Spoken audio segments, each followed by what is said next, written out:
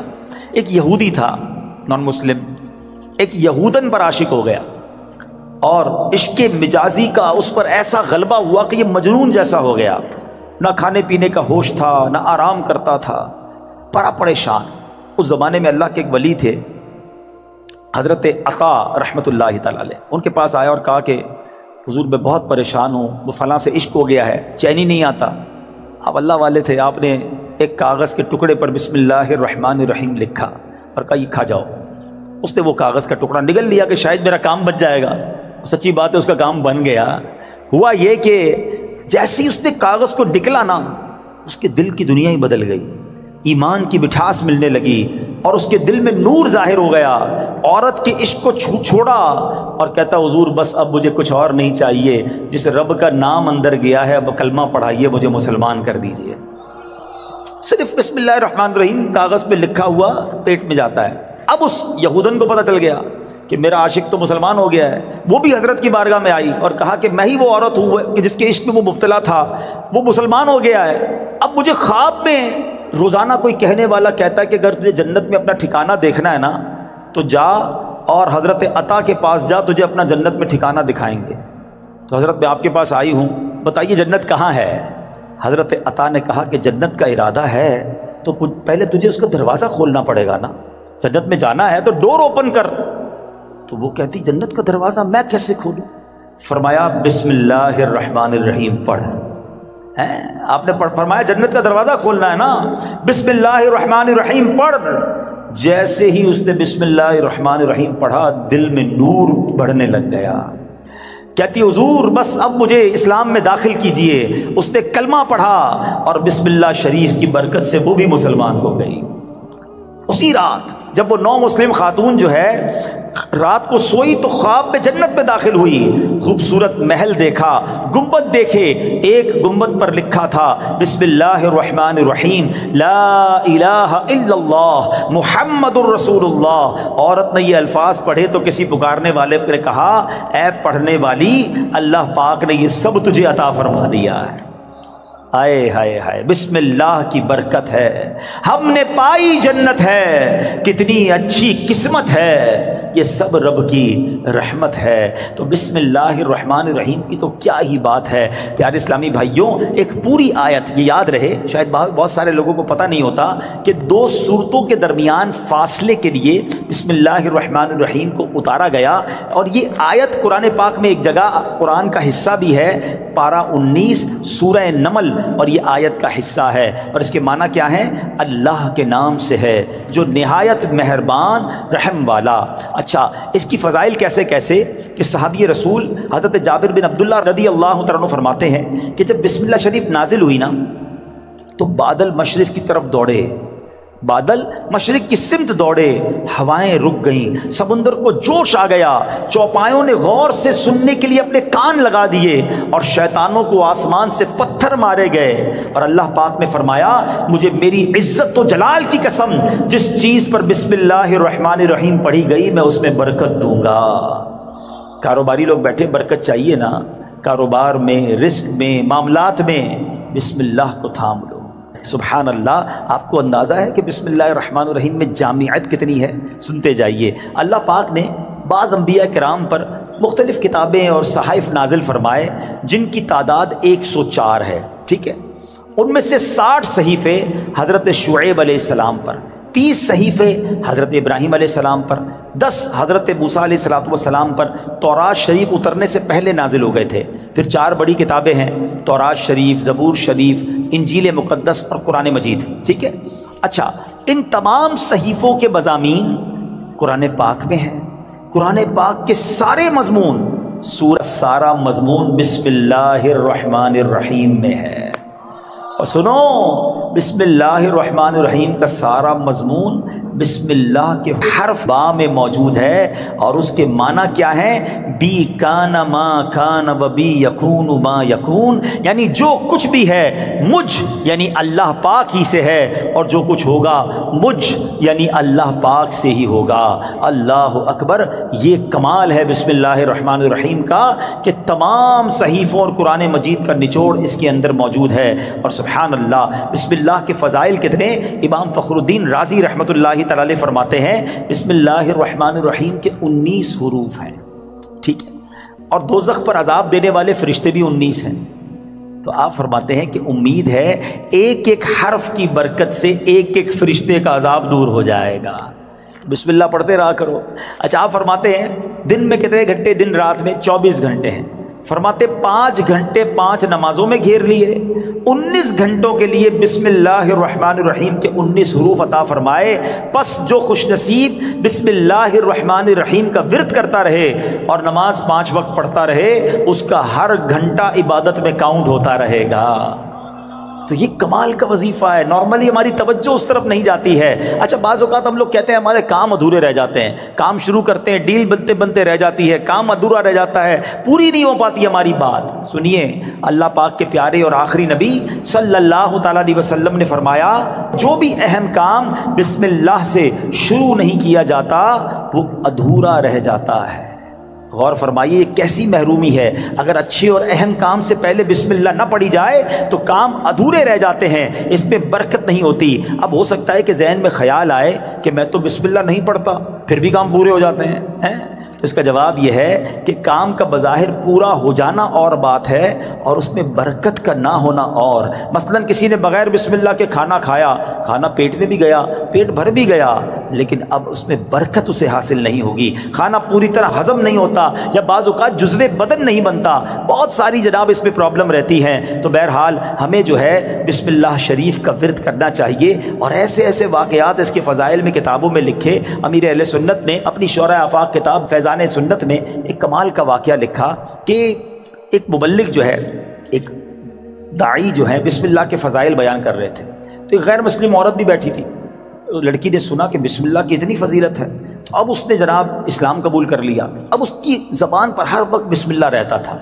تو اب جو اس کا والد تھا نا، غیر مسلم تھا، وہ بڑا غصے میں آیا، طرح طرح کی تکلیفیں دینے لگا کہ کسی طرح اپنی بیٹی کو جو ہے وہ تکلیف دے کر اسلام سے پھیر لے، اور اگر نہیں مانتی تو اب اس پر کوئی الزام لگائیں تاکہ یہ قتل کر دی جائے۔ تو لڑکی کا باپ جو ہے وہ بادشاہ کا وزیر تھا۔ ایک دن اس نے شاہی مہر والی انگوٹھی اپنی بیٹی کو رکھنے کے لیے دی۔ بیٹی نے انگوٹھی لی اور بسم اللہ الرحمن الرحیم کہہ کر انگوٹھی پہلے وصول کی، بسم اللہ الرحمن الرحیم پڑھ کر، اور اس کے بعد اس نے بسم اللہ الرحمن الرحیم پڑھ کر جیب میں ڈال دی۔ رات کو جب وہ سوئی تو والد نے انگوٹھی جیب سے نکالی اور دریا میں ڈال دی کہ اب صبح جب انگوٹھی نہیں ہوگی تو اس کو پکڑا دوں گا اور یہ ماری جائے گی۔ تو اب جیسے ہی وہ انگوٹھی دریا میں ڈالی، اللہ کا کرنا ایسا ہوا کسی مچھلی نے وہ انگوٹھی کو نگل لیا۔ صبح کو ایک شکاری نے جال ڈالا، اتفاق سے وہی مچھلی جال میں آ گئی۔ اس نے لا کر وہی مچھیرے نے اسی وزیر کو وہ مچھلی لا کے تحفے میں دی۔ وہ وزیر جو ہے اپنی بیٹی کو مچھلی دیتا ہے کہ بیٹی اس کو پکاؤ، تو بیٹی نے بسم اللہ الرحمن الرحیم پڑھ کر جو ہے وہ مچھلی کو کھولا، اس کو چاک کیا، اندر وہی انگوٹھی موجود تھی۔ پھر بسم اللہ پڑھی اور انگوٹھی اپنے پاس رکھ لی۔ والد صاحب نے ناشتے کے بعد کہا بیٹی وہ انگوٹھی کدھر ہے؟ بسم اللہ پڑھ کر وہ انگوٹھی واپس کر دی کہ یہ انگوٹھی واپس آ گئی۔ اللہ اکبر! اب باپ حیران کہ یہ کیسے ہوا؟ تو اس نے کہا میں نے تو کوئی بھی کام جو بھی کیا اللہ کے نام سے شروع کرتی گئی، رب نے مشکل سے نکال دیا۔ ہمارا پرابلم یہی ہے، ہم بہت ساری فضول باتیں کرتے ہیں، اللہ کا ذکر نہیں کرتے، اللہ کا نام نہیں لیتے۔ اپنے ہر جائز کام سے پہلے بس عادت بنا لو بسم اللہ الرحمن الرحیم، بسم اللہ الرحمن الرحیم، پھر آپ اس کی انشاءاللہ برکتیں دیکھیں گے۔ سبحان اللہ! یہ جو کھانا کھاتے ہیں نا، اس کے بارے میں آتا ہے کہ کھانے سے پہلے پیارے آقا علیہ الصلوۃ والسلام فرماتے ہیں کہ جس کھانے پر بسم اللہ نہ پڑھی جائے وہ کھانا شیطان کے لیے حلال ہو جاتا ہے۔ یعنی بسم اللہ نہ پڑھنے کی صورت میں شیطان اس کھانے میں شریک ہو جاتا ہے۔ ایک بار کیا ہوا کہ حضرت ابو ایوب انصاری فرماتے ہیں کہ ہم نبی پاک کے ساتھ حاضر تھے، کھانا پیش کیا گیا، ابتدا میں بڑی برکت ہو رہی تھی کھانے میں، اور تھوڑی دیر ہوئی تو بڑی بے برکتی شروع ہو گئی۔ تو ہم نے عرض کی یا رسول اللہ صلی اللہ تعالیٰ علیہ وسلم ایسا کیوں ہوا؟ تو نبی پاک علیہ الصلوۃ والسلام نے فرمایا ہم سب نے کھانا کھاتے وقت بسم اللہ پڑھی تھی، مگر ایک شخص تھوڑی دیر کے بعد آیا اور بغیر بسم اللہ پڑھے کھانے میں شامل ہو گیا، اس کے ساتھ شیطان نے بھی کھانا کھانا شروع کر دیا۔ تو کھانے کی بے برکتی بھی بغیر بسم اللہ کے ہوتی ہے۔ اچھا پھر بی بی عائشہ صدیقہ فرماتی ہیں کہ جب کوئی شخص کھانا کھائے تو اللہ پاک کا نام لے، یعنی بسم اللہ پڑھے، اور اگر نہیں پڑھ سکا، شروع میں پڑھنا بھول گیا، تو پھر یوں کہے بسم اللہ اولہ و آخرہ، تو انشاءاللہ اس کی برکت سے وہ جو بے برکتی والا معاملہ ہے وہ بھی دور ہو جائے گا۔ اچھا اب وہی والی بات کہ حفاظت کیسے ہوتی ہے بسم اللہ سے۔ ایک مرتبہ صحابی رسول حضرت خالد بن ولید رضی اللہ تعالیٰ کچھ مجوسی آئے آتش پرست، کہا ہمیں ایسی کوئی نشانی بتائیں، اگر آپ اسلام سچا مذہب ہے تو کوئی ایسی نشانی بتائیں کہ ہم اسلام کی حقانیت کو مان لیں۔ تو حضرت خالد بن ولید نے زہر قاتل منگوایا اور بسم اللہ الرحمن الرحیم پڑھ کر اسے پی لیا۔ بسم اللہ کی برکت سے آپ پر اس زہر نے اثر نہیں کیا۔ یہ منظر دیکھ کر وہ آگ کی پوجا کرنے والے پکار اٹھے کہ سبحان اللہ، دین اسلام حق ہے، اللہ اکبر۔ وہ یقین تھا نا، اللہ کے ولی صحابی رسول ہیں، بسم اللہ پڑھ کر زہر پی لیا کہ اللہ کے نام سے پی رہا ہوں تو رب حفاظت کرے گا۔ وہ توکل کا لیول تھا کہ زہر نے اثر نہیں کیا۔ تو اے میرے پیارے اسلامی بھائیوں، یہ شان ہے بسم اللہ کی۔ اچھا، صرف کھانے پینے سے پہلے نہیں، ہر کام سے پہلے بسم اللہ پڑھیں۔ اب آپ وضو کر رہے ہیں نا، دیکھیں کتنے ثواب ملٹی پلائی ہو جاتا ہے۔ حضرت ابو ہریرہ رضی اللہ تعالیٰ عنہ راوی ہیں، اور نبی پاک صلی اللہ تعالیٰ علیہ وسلم نے فرمایا، اے ابو ہریرہ، جب تم وضو کرو تو بسم اللہ والحمدللہ پڑھ لیا کرو۔ جب تک تمہارا وضو باقی رہے گا اس وقت تک فرشتے تمہارے نامہ اعمال میں نیکیاں لکھتے رہیں گے۔ ہم تو وضو کرتے ہیں، نماز پڑھ لیتے ہیں، لیکن جتنی دیر وضو رہے گا پڑھنا کیا ہے؟ ذرا دوہرا بھی لے میرے ساتھ، بسم اللہ والحمدللہ، بسم اللہ والحمدللہ، بسم اللہ والحمدللہ۔ اچھا، تفسیر نعیمی میں ایک اور جگہ کہاں بسم اللہ پڑھنا ہے، کہتے جو شخص کسی جانور پر سوار ہوتے وقت بسم اللہ اور الحمدللہ پڑھ لے تو اس جانور کے ہر قدم پر اس سوار کے حق میں ایک نیکی لکھی جاتی رہے گی۔ آپ جانور پر سواری نہیں کرتے، گاڑی میں بیٹھتے ہوئے پڑھ لیں بسم اللہ اور الحمدللہ، پھر پوری دعا بھی پڑھ لیں سبحان الذی سخر لنا، اگر وہ یاد ہے، نہیں تو کم از کم بسم اللہ اور الحمدللہ ضرور پڑھ لے۔ اسی طرح جو کشتی میں سوار ہوتے وقت بسم اللہ اور الحمدللہ پڑھ لے، جب تک وہ اس میں سوار رہے گا اس کے لیے نیکیاں لکھی جاتی رہیں گی۔ ثواب کا میٹر ہے مگر ہم پڑھتے نہیں ہیں۔ اگر یہی ہمیں کوئی کہے کہ جناب آپ اپنی گاڑی میں بیٹھے اور بسم اللہ اور الحمدللہ پڑھ لیں، آپ آج کا پیٹرول فری ہو جائے گا، تو بندہ پھر بغیر بسم اللہ الحمدللہ پڑھے گا تو کبھی بھی نہیں بیٹھے گا۔ وہ چاہیے دنیا کا نفع بتاؤ مولوی صاحب، میں آپ کو آخرت کا نفع، نیکیوں کا نفع، ہر قدم پر ثواب کی آپ کو بشارتیں سنا رہا ہوں، تو پلیز اس وظیفے کو تھام لیجئے۔ اور ایک اور بات، اپنے بچوں کو بھی بسم اللہ کی عادت ڈالیں، یہ اللہ کو اتنا پسند ہے۔ آئے ہائے، ذرا واقعہ سنیے گا۔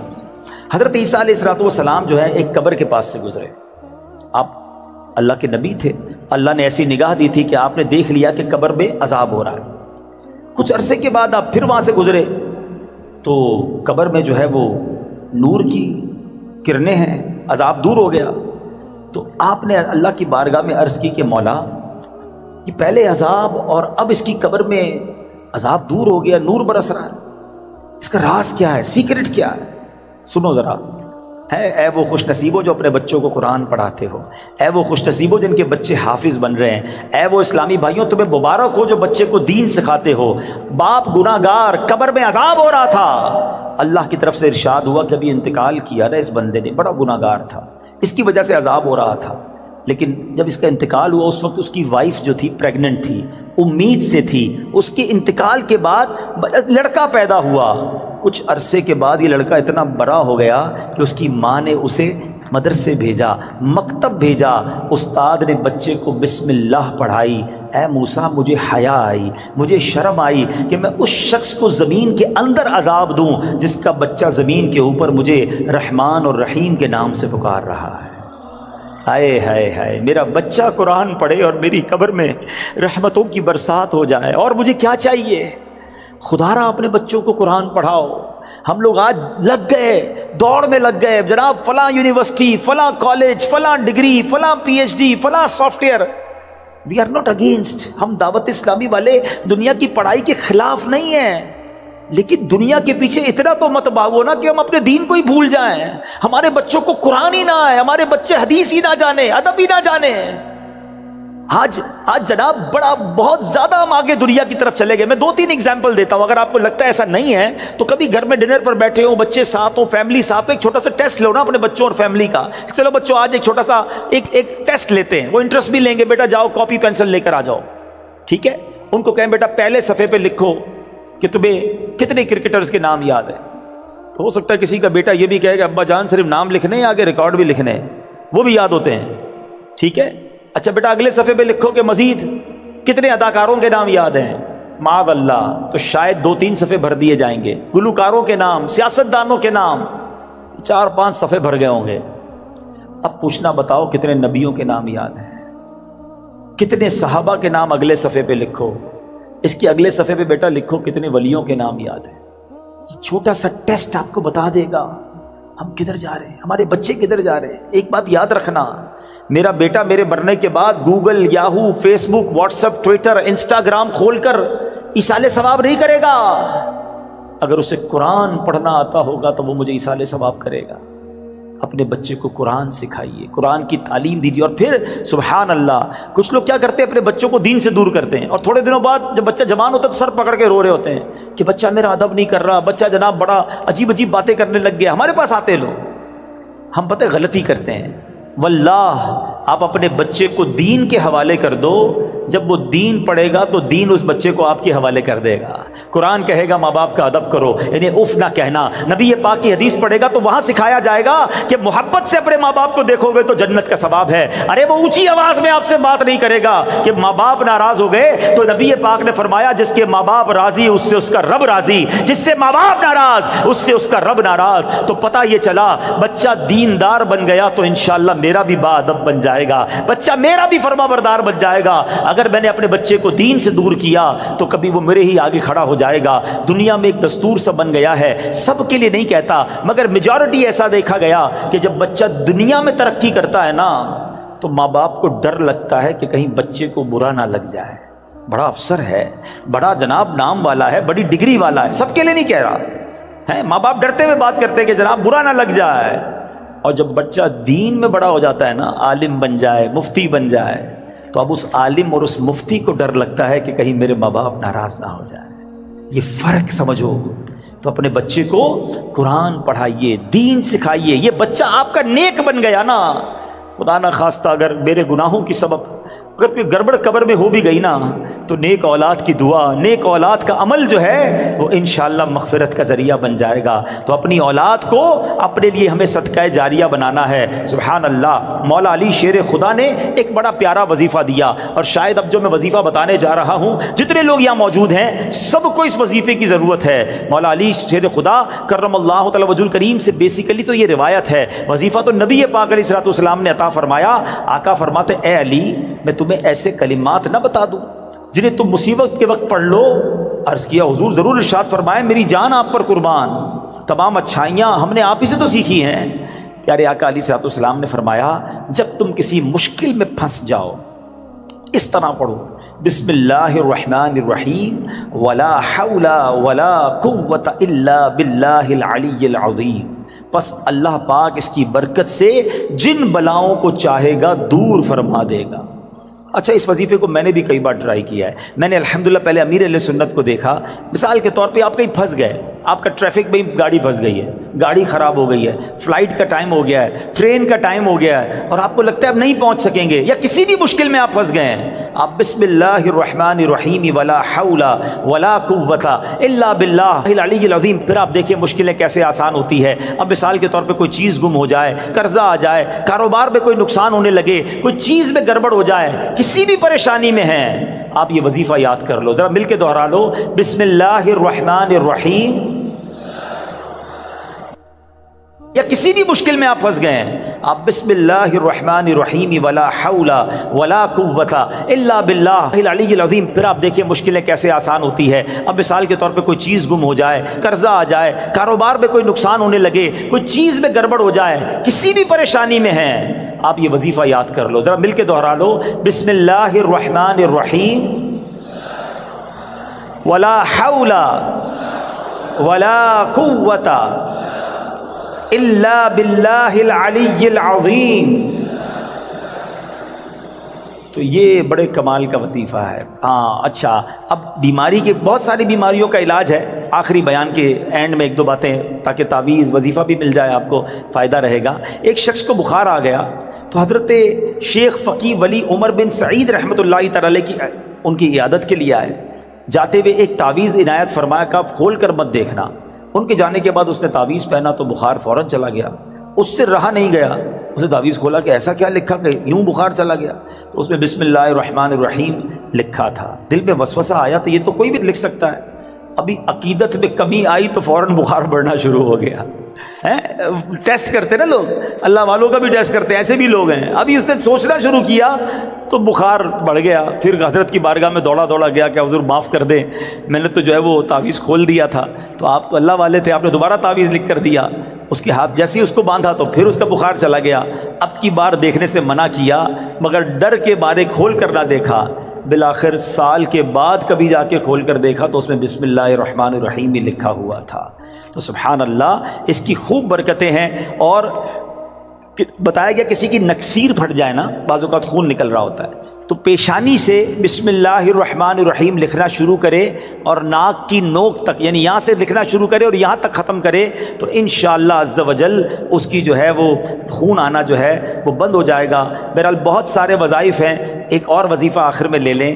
جو شخص، بہت سارے ایسے لوگ ہوں گے جو کاروباری مشکل کا، آج کل مہنگائی بھی بہت ہے، گزارا بھی نہیں ہو رہا، تو غور سے وظیفہ لے جائیں، کل سے کرنا شروع کر دیں کہ جو شخص طلوع آفتاب کے وقت سورج کی طرف رخ کر کے بسم اللہ الرحمن الرحیم 300 بار اور درود شریف 300 بار پڑھے، اللہ تعالیٰ اس کو ایسی جگہ سے رزق عطا فرمائے گا جہاں اس کا گمان بھی نہیں ہوگا، اور روزانہ پڑھنے سے انشاءاللہ عز و جل 1 سال کے اندر امیر و کبیر ہو جائے گا۔ وظیفہ پھر ریپیٹ کر دیتا ہوں، غور سے سن لیں۔ پہلے فجر کی نماز ادا کرنی ہے، اس کے بعد جب فجر کا وقت ختم ہونے لگے تو سورج طلوع ہوتا ہے، جو سورج طلوع ہونے کا وقت ہے اس وقت آپ نے سورج کی طرف رخ کر کے ہاتھ میں تسبیح لینی ہے، 300 بار بسم اللہ الرحمن الرحیم، 300 بار درود پاک انشاءاللہ پڑھیں، اور پھر دیکھیں انشاءاللہ اللہ پاک رزق میں کیسی برکت دیتا ہے۔ تو بہرحال آج کے اس مختصر سے بیان میں ہم نے 2 باتیں سیکھیں، با ادب رہنا ہے، با ادب لوگوں کی صحبت اپنانی ہے،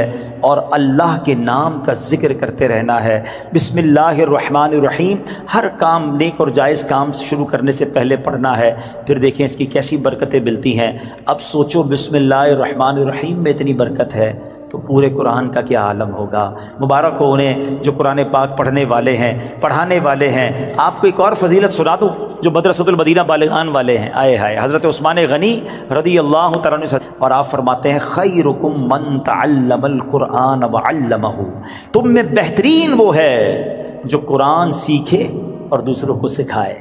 اے پڑھانے والوں تمہیں بھی مبارک ہو، اور اے پڑھنے والوں تمہیں بھی مبارک ہو جو بہترین لوگوں میں سے ہیں۔ اللہ عمل کی توفیق عطا فرمائے۔ صلو علی الحبیب صلی اللہ تعالی علی محمد صلی اللہ علیہ وسلم۔